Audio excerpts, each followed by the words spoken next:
Bom, falando em Lula, mesmo com o diagnóstico de pneumonia, o presidente retomou a agenda hoje e participou de reunião do Conselho Político. É que, de acordo com o médico Roberto Calil Filho, que é quem cuida da situação do presidente, a situação dele ali é super estável. Mas a viagem de Lula para a China foi adiada de sábado para domingo, segundo a Secretaria-Geral da Presidência.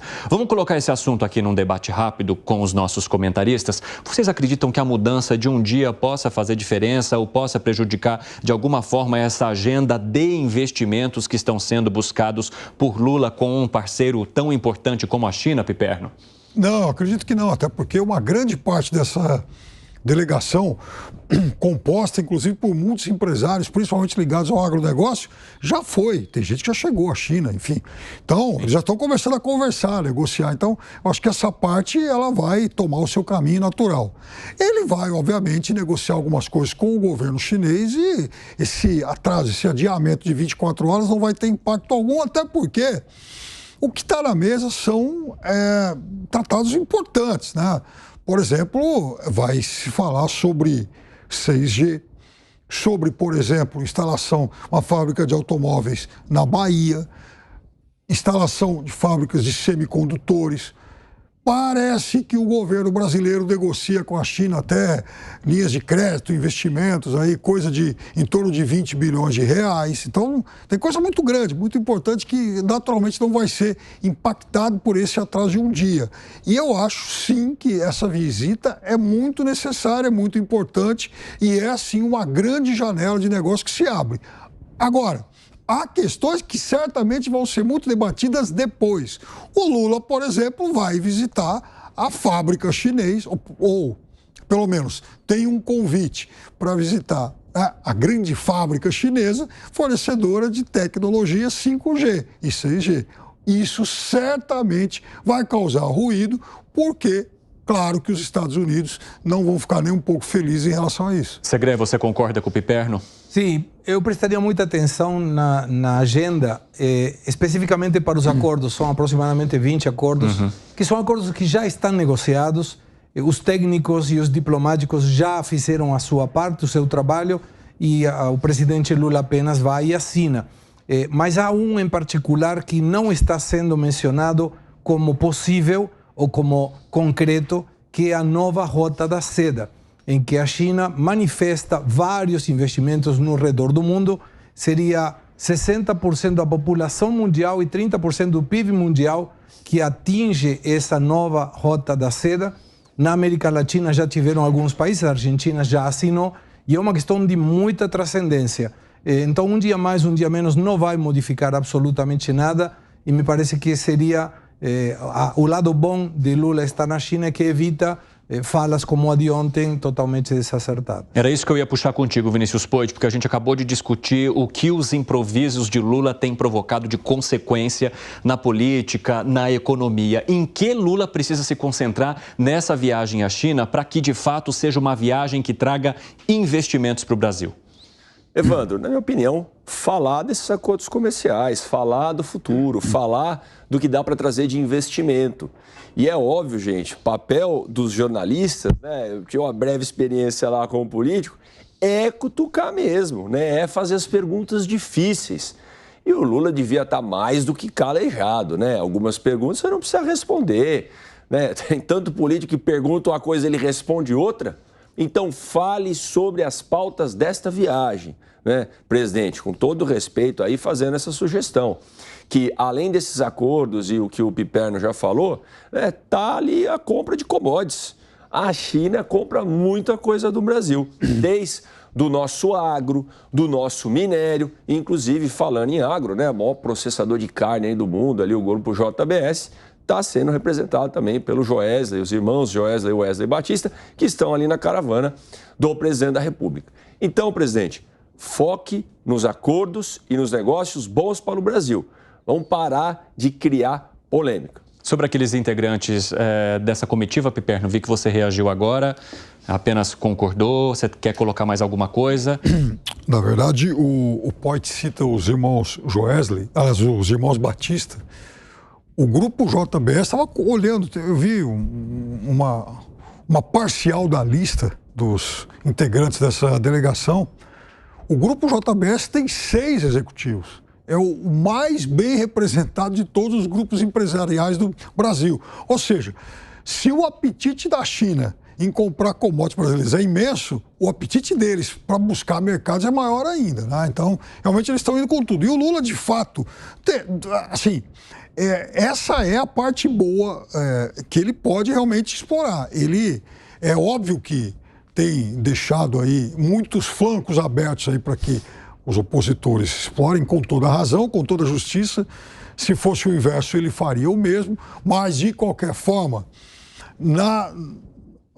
em relação às oportunidades de dar algum protagonismo internacional ao Brasil, nisso, até aqui, o governo do Lula vai muito bem. E trazendo uma informação importante sobre o agronegócio, né? Além da China permitir agora a exportação de carne brasileira novamente, depois daquele caso isolado de vaca louca que foi identificado no Pará, há também a possibilidade da habilitação de novas plantas brasileiras que poderiam exportar carne também. Então, além da liberação de 2 plantas que estavam com restrições e restrições que já foram resolvidas e agora tem essa permissão, o ministro Carlos Fávaro fala também sobre a possibilidade de se ampliar o número de frigoríficos brasileiros que possam exportar carne para a China, aumentando ainda mais esse comércio. Eu quero saber de você também, Segré, mais importante até do que a ida, tem também o retorno, porque é no retorno que a gente vai falar do arcabouço fiscal. Então é como se o presidente Lula e o ministro Haddad, que estão viajando agora para a China, dissessem assim, nossa, tenho 2 semaninhas para segurar esse assunto. Mas quando voltar é como se descendo do avião tivesse todo mundo ali esperando, ó. E aí, o que vai ser apresentado? Esse assunto também, se acredita que vai ser discutido nos bastidores ali, Segré? Não, imagino que apenas as questões da linha fina do contrato, né, das linhas pequenas do contrato. E eu aqui no meio me sinto entre o arcabouço fiscal do Vinícius e as joias do Piperno. Mas é um dado muito importante. Você chamou o próximo assunto. Então foi casualidade, Piperno. É muito importante. A viagem de por si, estrategicamente, comercialmente falando, é fundamental. O Brasil tem superávit comercial com a China e é muito expressivo. Praticamente a metade do superávit comercial brasileiro é com a China. Então tem que cuidar, todo mundo cuida. Quem compra e quem financia. A China compra e pode vir a financiar investimentos. Nem falar agora, vou fazer uma ironia, em que a Dilma é presidente dos bancos dos BRICS. Então aí estamos totalmente cobertos de qualquer coisa. Pô, você está adiantando todos os assuntos que a gente vai discutir. A gente vai ter que combinar agora aqui com os russos, né, para a gente colocar esse programa no ar. Fala, Piperno.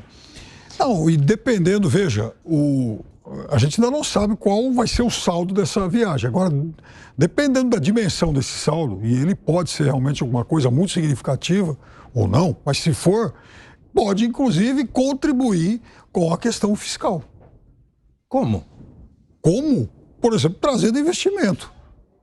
Mas o investimento não vai alterar se o governo gasta, mas cobre o investimento. O investimento, ele vai ativar a economia. Porque a gente também está partindo de uma realidade de que o Brasil vai ter um limite de arrecadação um pouco menor, porque a economia está quase parada. Está caminhando muito lentamente. A gente está falando em uma expectativa de crescimento de PIB de, no máximo, 1% esse ano. É o que o mercado, pelo menos, estima. Agora, dependendo do que vier, dependendo do volume adicional de exportações, de investimentos, por exemplo, em petróleo, investimentos em uma nova planta de indústria automobilística, investimentos, por exemplo, até em agronegócio, a gente pode ter um impulso para essa economia. Concorda, Segré? Do PIB. Concordo nisso que ele fala, mas meu medo é que digam, como vai ter mais investimento, vamos conseguir gastar mais. Vamos gastar mais. Vai abrir espaço para Mas a coluna do investimento ela pode ser reforçada. Não, mas sempre pensa assim, o investimento é bom porque quem investe, pode ser chinês, comunista, mas quem investe, ele busca retorno do seu capital. Isso é fato. A China é o melhor sistema comunista capitalista do mundo, né? Porque eles alteram o retorno e investimento social. Mas é muito importante, claro. Agora, quando os chineses afirmam investimentos no Brasil, eu tenho certeza que lá nos Estados Unidos o governo Biden disse luz amarela, que está crescendo essa relação que eu não estou gostando muito. Poit, quer colocar a tua opinião para eu jogar para o Piperno? Não, eu concordo aqui com o Segré, e aí bota até uma pulga atrás da orelha, o Piperno. Porque, rapaz, será que eles estão indo já sabendo que tem um buraco no arcabouço fiscal? Ó, bichão, vai na sorte aí, vê se traz alguma coisa da China aí, um negócio da China para salvar o Brasil, né? Porque a gente não pode depender dessa viagem para resolver a situação fiscal do Brasil.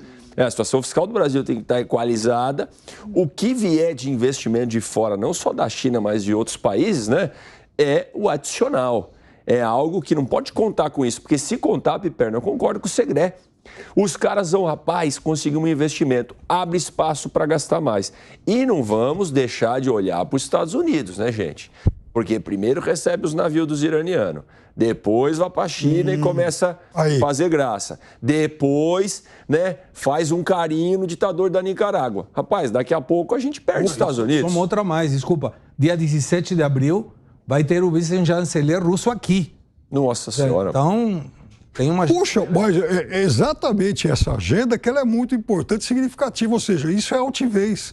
O Brasil tem ótimas relações com o Irã. O Irã é um grande importador do Brasil. Tem que conversar. E os navios querem parar aqui, por que não? Nós temos relações com eles. Se eles têm problemas com os Estados Unidos, eles que se acertem. O Brasil não tem que ficar... Veja, é aquela coisa de 50 anos atrás do pragmatismo responsável. Nós não podemos conduzir as nossas relações internacionais por conta dos interesses dos nossos parceiros. Então o Brasil vai negociar com a China, o Brasil vai receber a Rússia, o Brasil visitou os Estados Unidos, o Brasil recebeu o chanceler da Alemanha e agora em maio o Brasil vai ao encontro do G7. Ou seja, vai conversar com todo mundo. Desculpa, Piperno. Eu entendo, a gente tem que fazer boa vizinhança e tal, mas até carinho para ditador da Nicarágua não dá. É tipo a gente falar aqui no Brasil assim, com crime não se negocia.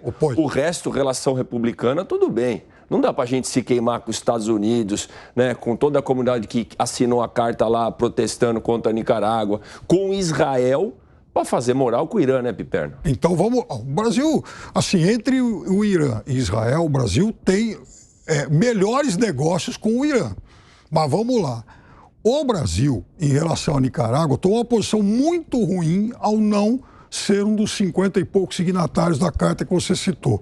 Mas o que o Brasil fez na terça-feira seguinte?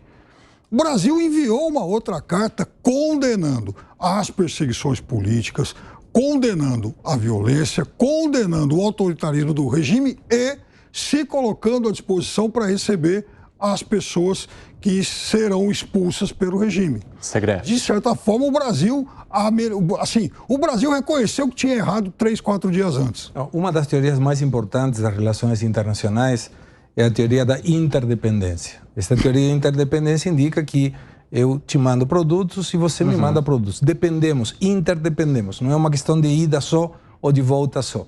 E não dá no mundo hoje de você estar bem com todo mundo, tem que tomar posição. Essa vinda do vice-chanceler russo busca, primeiro, colocar uma esperança para eles de dizer, o Brasil vai manter a neutralidade que na campanha do PT criticou muito ao Bolsonaro e agora está fazendo a mesma coisa. Então isso mostra que quando de política se trata, muitas vezes o branco não é branco, o preto não é preto.